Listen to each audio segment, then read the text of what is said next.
except where them hands, where them holes, where them throws, you know what I'm saying? Cecil.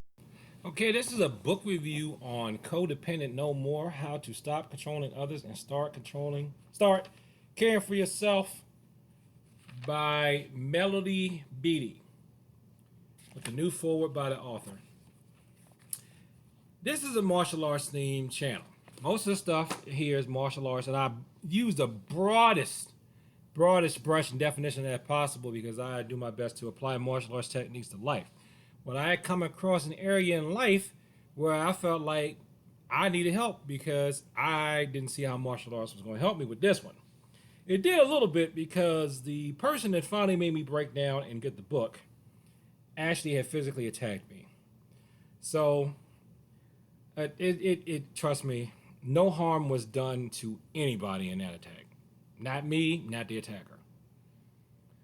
But, so what does a person do if they can't hurt you physically and they really can't hurt you spiritually? They try to come after you mentally. And that's what this attacker decided to do, try to come at me on the mental and emotional level. And I was just like, but not even really on the mental level, that didn't work because I had shored up my game on that too. But on the emotional level, I was really getting beat up. So I said, man, I need to get some help. So there was another book by that Mark McYoung has edited the anthology for. I cannot remember the name of it right now, but I'd also heard about this book, Codependent No More, over the years from reading when I used to read a lot of self-help stuff, just trying to figure out life and trying to gain wisdom. So I said, the book to me, I hate to say it sounded to me like it was for suckers and for people that were soft, and I don't need this, and I got my personal relationships on lock. So, but I got it. And I do. I do know how to establish boundaries and set boundaries in my personal relationships. Where I need to stop being codependent no more is definitely in professional relationships.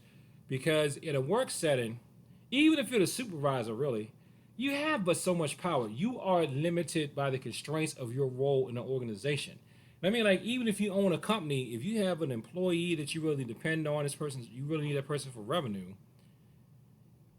depending on the size of your company, you can have a problem getting rid of that person. So that's why I said I'm going to go ahead and get this book.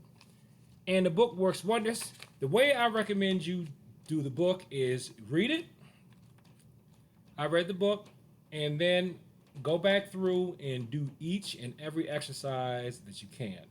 And that's what I did. A lot of times when I read books like these, I'll just read them and keep going. And it does help. But I read it and I did all the activities. So it took me a few months to actually get through it.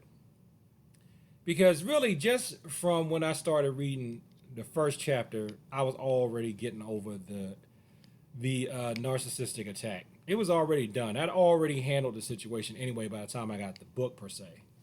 But this really helped me get through the aftermath, and I think it's really helping me.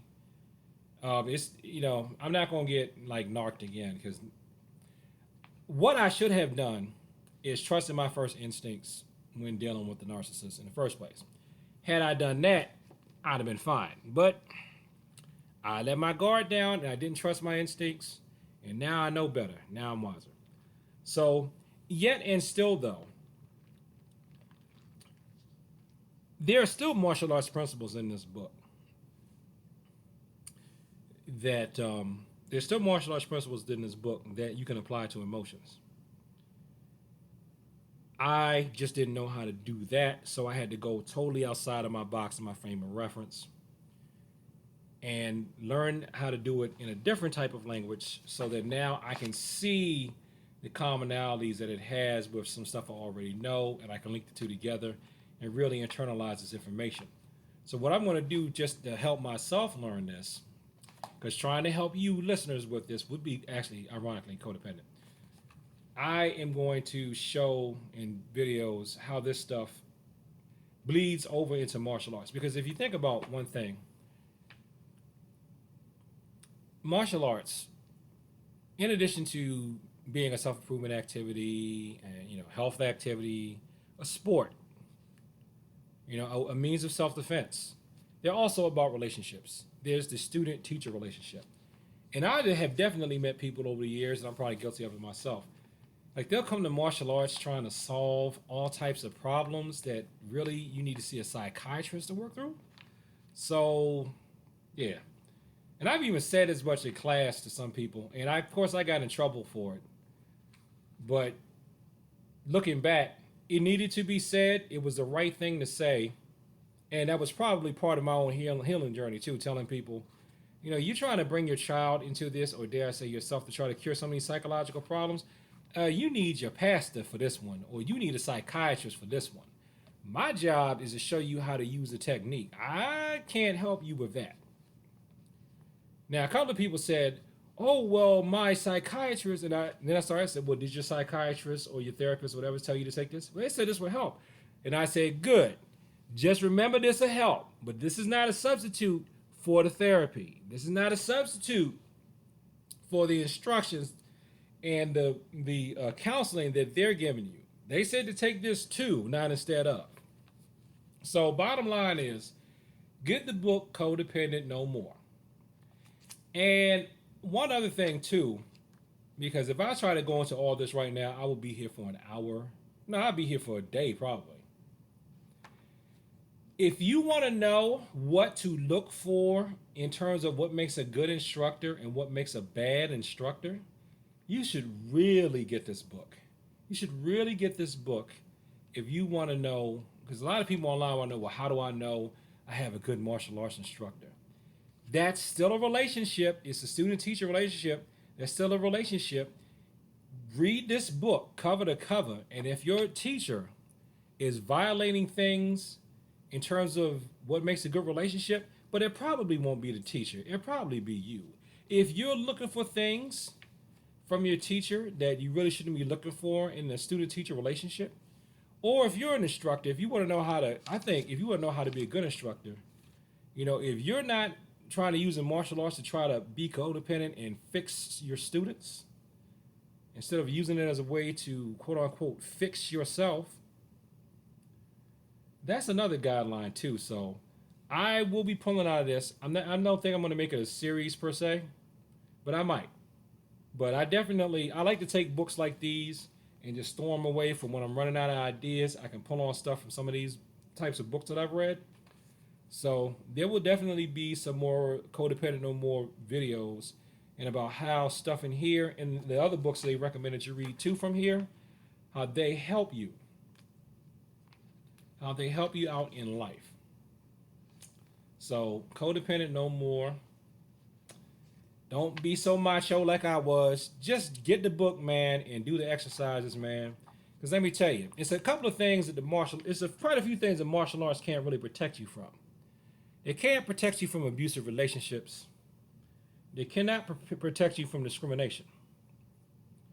And these days, we have a society that's set up to where one gender is allowed to abuse and discriminate against the other gender with impunity. Now, I'm not going to say which gender is allowed to discriminate and abuse the other gender with impunity. And that's only because I don't want anybody trying to say I'm an ist. But there is one gender these days that is allowed to abuse, attack, assault, and disrespect the other gender without impunity.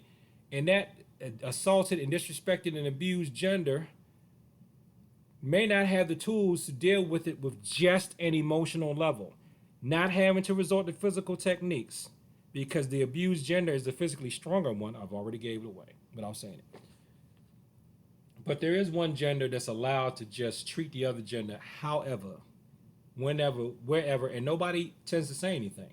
Nobody says anything. Nobody complains, because if the abused gender complains, then the abused gender will be seen as weak. But Codependent No More help you get around that though. Because basically, bottom line, and me saying this in a video is not an excuse to not read the book. Read the book. If you set up firm boundaries and you got it so you just don't take bad behavior, there's a lot that people really can't do to you. Just like when you physically training and you're shored up, and you got your body strong and flexible and your reflexes are good, and you've really internalized your techniques, it's a lot of stuff that people can't do to you physically.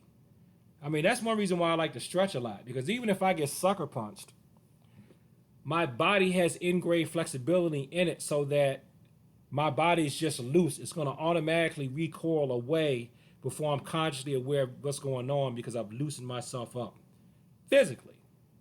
And now I'm finally loosening myself up mentally, spiritually, and emotionally so that when attacks come, I can go what? And then I can redirect and I can blend with it. So, codependent no more. Basically, mind your business. Mind your business unless it's your job to mind other people's business. And don't let people take their crazy out on you. Okay? A lot of us in the martial arts, we know how to do it physically, but doing it apparently mentally and emotionally is a lifelong task. I'm still learning, and this book helped me out, and I know it'll help you too.